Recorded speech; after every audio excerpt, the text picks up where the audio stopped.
Well, good day, everyone. Matt Playford here, and I'm going to be talking to you about managing cattle parasites, and particularly to introduce the ParaBoss website, which is a suite of tools and information that you can use to find out all about how to manage cattle parasites.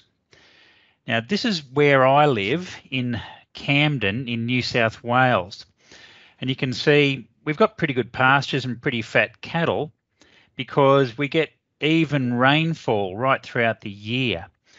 And you might be interested to know we've had cattle here for 233 years, longer than anywhere else in Australia, because the cattle that came with the first colonists on the first fleet in 1788 escaped, and they came out here to a place they call the cow pastures. So we've also had parasites for longer than any other place in Australia. And I'll just show you what I mean. This map shows the density of cattle across Australia, and where we're from, around, central New South Wales, this central coastal part of New South Wales, we've got more than 50 head per square kilometre. And yet here in central Australia, the density's down around, well, you can tell me, but it looks like it's about 1 or 2 head per square kilometre. And that's because in the arid zone with low rainfall, grazing, you've actually got less pasture available. And that means less parasites. However, that's all about to change. This area that you know as God's own country, because you don't have the problems that we have to deal with on a regular basis with parasites, has been subject to rain. And again, I'm not telling you anything, you know all about it. But this colour here on the map, this dark blue, is something we see very rarely. And I'm taking that as a warning sign, because with great power comes great responsibility, and with lots of rain comes lots of parasites. So I'm here to tell you what to expect over the next few months. Now, when you look at ParaBoss, you can look up different topics if you want using this search bar at the top of the screen. So you just go to the ParaBoss website and you can type in whatever you want to know about in that search bar. For example, if you're an organic producer and you want to know how to manage your cattle to avoid having to use chemicals, you can find out about it there. Alternatively, if you want to just browse through the different topics, you can use the menu down the left-hand side to find the topic you want to learn about. Now, I'll just take you through a few of the highlights of ParaBoss. The first one is Tick Boss. Now, ticks in the Northern Territory in your area are a notifiable disease. So if you see any ticks, and that includes the bush tick, which is very common in our area but hasn't yet been found in the Northern Territory, then you really do need to get on the blower and notify your regional livestock biosecurity officer. And there are the numbers there on the Tick Boss part of the ParaBoss website. Now, some important things about ticks. The first thing is we all know about the tick line, but there's actually 4 tick zones in the Northern Territory, and that's because those yellow areas there are control zones that may or may not have ticks, so they come in for special consideration. All the pink area is ticky, and all the green area is supposed to be tick-free. Now, cattle going from north to south need to be inspected and cleared of ticks for the obvious reasons. If they bring down ticks, they could spark a tick fever explosion. If you're sending cattle north, you've got to be really cautious that they don't go into that pink zone, pick up ticks, and of course they'll be susceptible to tick fever. And so there's a vaccine available. You can order that and get those animals prepared and vaccinated before they go up into the tick zone.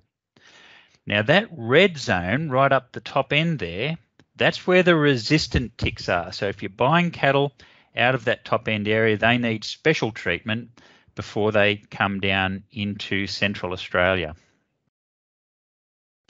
One thing you're sure to see over the next few months is flies. There are lots of different types of flies. These are the 4 main ones, and these are the ones that are going to infest your cattle and give them pink eye maybe.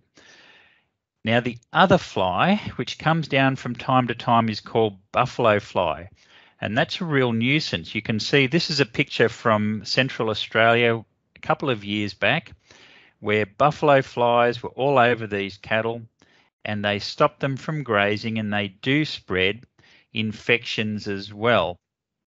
So you can look up the best ways to treat those buffalo flies.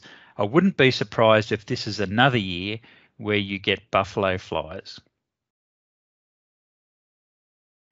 Now, there are certain viruses, quite apart from the one that's common in Sydney, which means I can't travel up to be with you today, such as blue tongue. And you can see even in God's own country, there's a small patch of it there that is in the blue tongue virus zone. Now, these viruses are spread by biting insects, and so in a wet year, they are more likely to come into your area. Another one is 3-day sickness. So even back only a few years ago, the 3-day sickness zone spread right down into Central Australia. It's spread by biting midges. Don't be surprised if you see it again this year.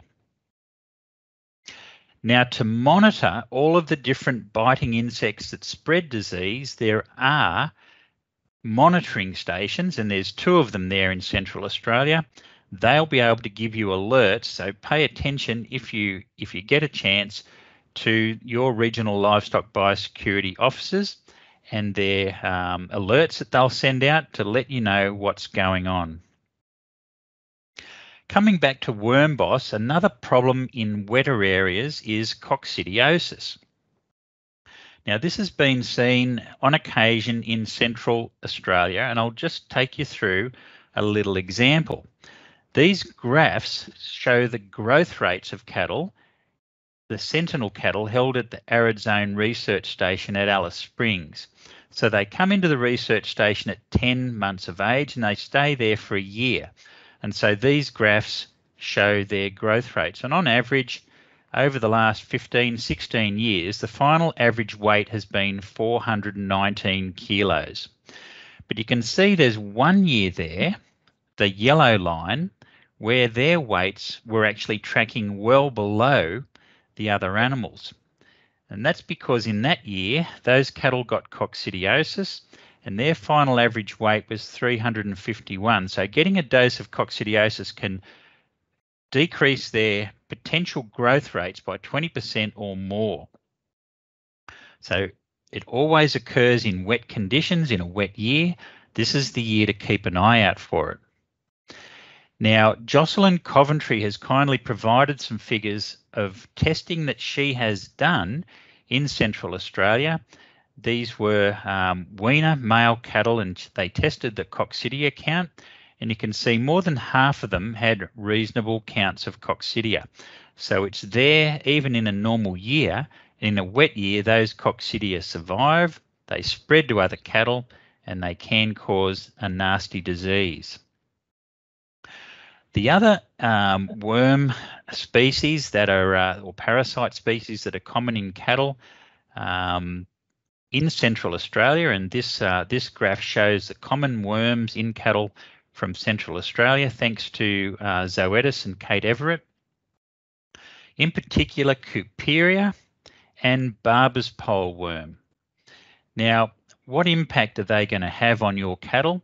We can see again in research that was done by Jocelyn Coventry, we have more than 50% of the weaner males in the southern part of the Northern Territory have got reasonable worm burdens. Now, if they're on good tucker and if they're not sick with anything else, they'll probably be able to cope well with them, but they can impact growth rates.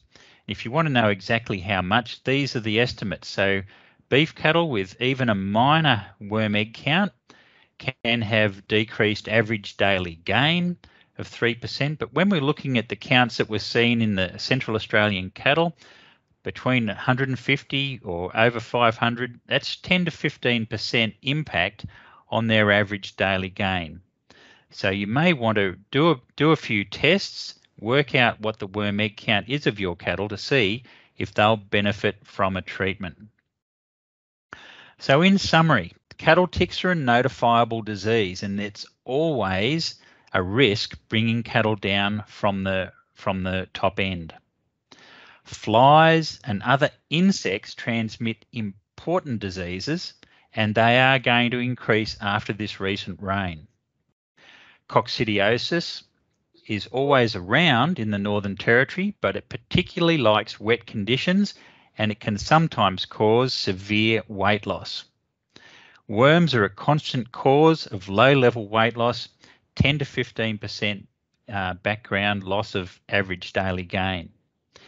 And you can use paraboss.com.au to learn more about all of the parasite diseases of cattle. And I'll just show you the ParaBoss ways of getting onto ParaBoss. You can just go directly to the website, or you can scan the code and that'll take you to the website.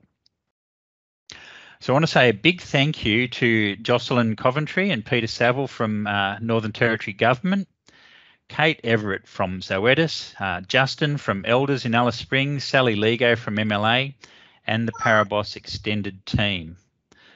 So thanks everyone, and I'm happy to take questions.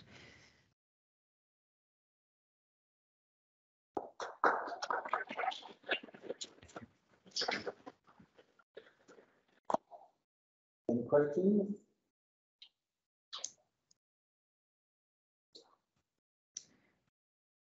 Don't be shy. No holds barred. So we have already talked about potentially people emailing questions later if the question takes a while to formulate. And yeah, thank you for your patience waiting to give your presentation. You'll be aware we've had a long session with some interruptions, but maybe hunger is a factor at this stage. So yeah, if there's no questions at the moment, I'll just say thanks very much. It was a great presentation. Thank you.